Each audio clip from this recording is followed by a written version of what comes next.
আজি হতে শতবর্ষ পরে কে তুমি পড়িছ বসি আমার কবিতাখানি।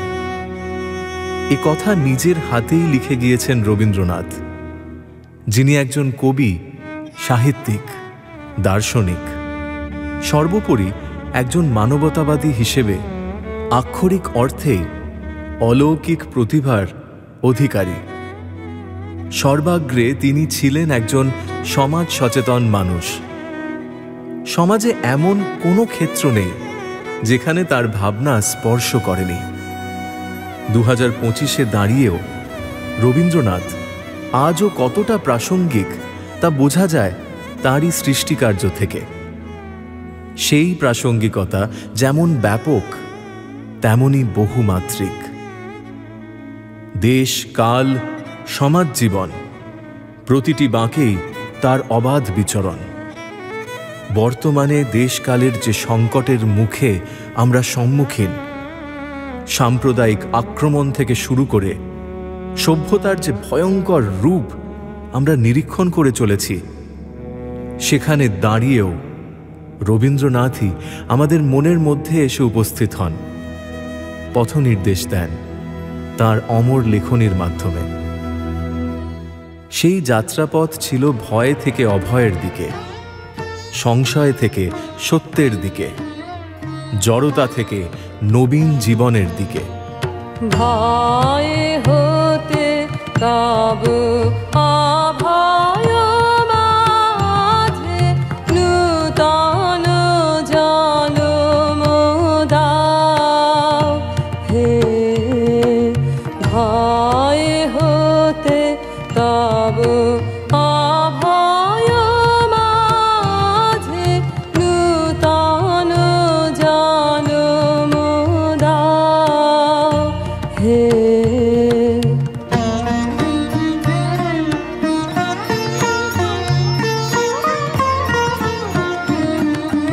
দীনতা হতে অক্ষয় ধনে, সংশয় হতে সত্য সাধনে। দীনতা হতে অক্ষয় ধনে, সংশয় হতে সত্য সাধনে। জড়তা হতে নবীন জীবনে নূতন জন্ম দাও হে। ভয় হতে তব অভয় মাঝে নূতন জন্ম দাও। বর্তমান দেশকালের এই ভয়ঙ্কর রূপ কবিগুরুর আদর্শের পরিপন্থী।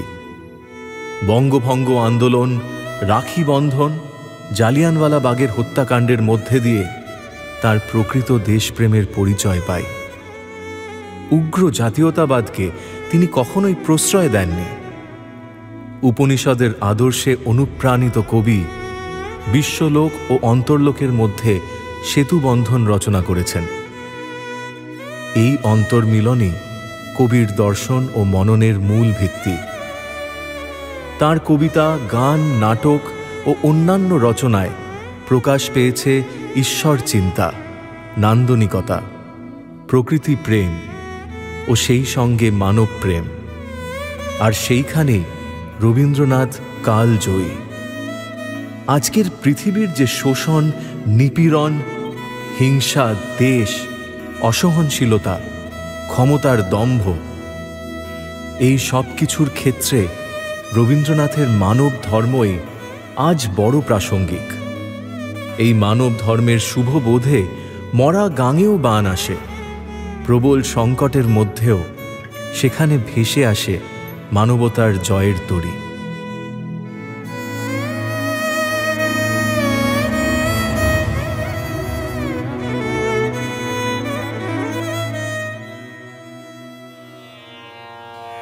এবার তোর মরা গাঙে বান এসেছে জয় মা বলে ভাষা তোরে। এবার তোর মারা গাঙে বান এসেছে, জয় মা বলে ভাষা তোরে। ওরে রে ওরে মাঝি, কোথায় মাঝি, প্রাণপণে ভাই ডাক দে আজি। তোরা সবাই মিলে বৈঠানের কুলে ফেল সব দড়াদড়ি। এবার তোর মারা গাঙে বান এসেছে, জয় মা বলে ভাষা তোরে। রবীন্দ্রনাথের উদ্ভাবনী শক্তির সম্ভাবনা মানুষের দ্বারে যত পৌঁছবে, ততই সমগ্র দেশ ও জাতি অগ্রগামী বিশ্বের সঙ্গে তাল মিলিয়ে চলতে পারবে। জাতির মহাসংকটে তিনি প্রতিদিনের অনুপ্রেরণা ও চিরকালের ঐতিহ্য। তিনি মনে করতেন, বিশ্ব বা প্রকৃতির সঙ্গে একাত্ম হয়ে যাওয়ার মধ্যেই আনন্দ ও প্রেম বিদ্যমান। ধর্ম ও জাতিভেদের চিন্তা ভুলে সকলের সঙ্গে যদি এক হওয়া যায়, সেখানেই প্রকৃত প্রেম ও আনন্দের মিল। বিশ্ব সাথে যোগে যেথায় বিহার, সেইখানে যোগ তোমার সাথে আমার। বিশ্ব সাথে যোগে যেথায় বিহার, নয় বনে নয় বিজানে, নয় কো আমার আপন মনে, নয় কো বনে নয় বিজানে, নয় কো আমার আপন মনে। সবার যেথায় আপন তুমি হে প্রিয়, সেথায় আপন আমারও। বিশ্ব সাথে যোগে যেথায় বিহার, সবার পানে যেথায় বাহু পাশার, সেইখানেতে প্রেম জাগিবে আমার। রবীন্দ্রনাথ চেয়েছিলেন এমন এক ভারতবর্ষ যেখানে চিত্ত ভয়ে শূন্য, জ্ঞান মুক্ত এবং শির উচ্চ। আজকের অশান্ত অস্থির পৃথিবীতে ভেদাভেদের রাজনীতির পরিমণ্ডলে রবীন্দ্রনাথের গানই সৃষ্টি করতে পারে সাম্প্রদায়িক সম্প্রীতির বাতাবরণ। তাঁর চিন্তাধারা দেশ কাল সময়ের ক্ষুদ্র গণ্ডির বলাই অতিক্রম করে অগ্রসর হয়েছে সমগ্র বিশ্ব শান্তির পথে। এই জন্য তিনি বিশ্বকবি। তার আবেদন সার্বজনীন।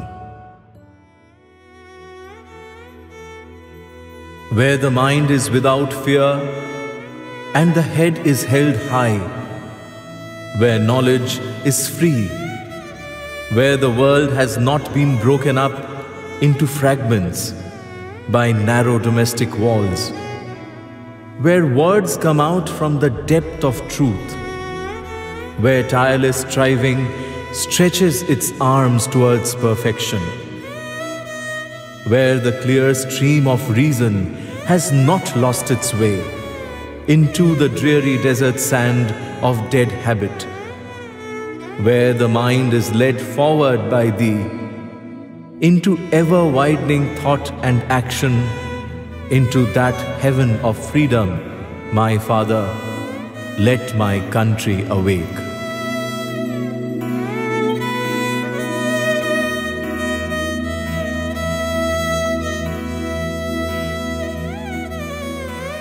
এভাবেই রবীন্দ্রনাথ বাঙালির সভ্যতা, সংস্কৃতি, ঐতিহ্য ও পরম্পরার সঙ্গে ওতপ্রোতভাবে জড়িত।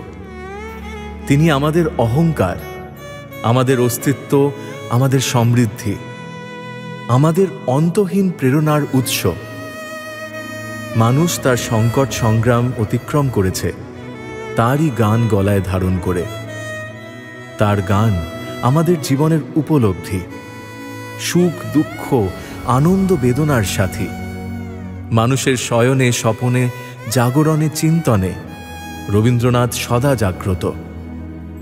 তিনি আধুনিক ভারতের নব তীর্থভূমি, ভারত আত্মার বিগ্রহ।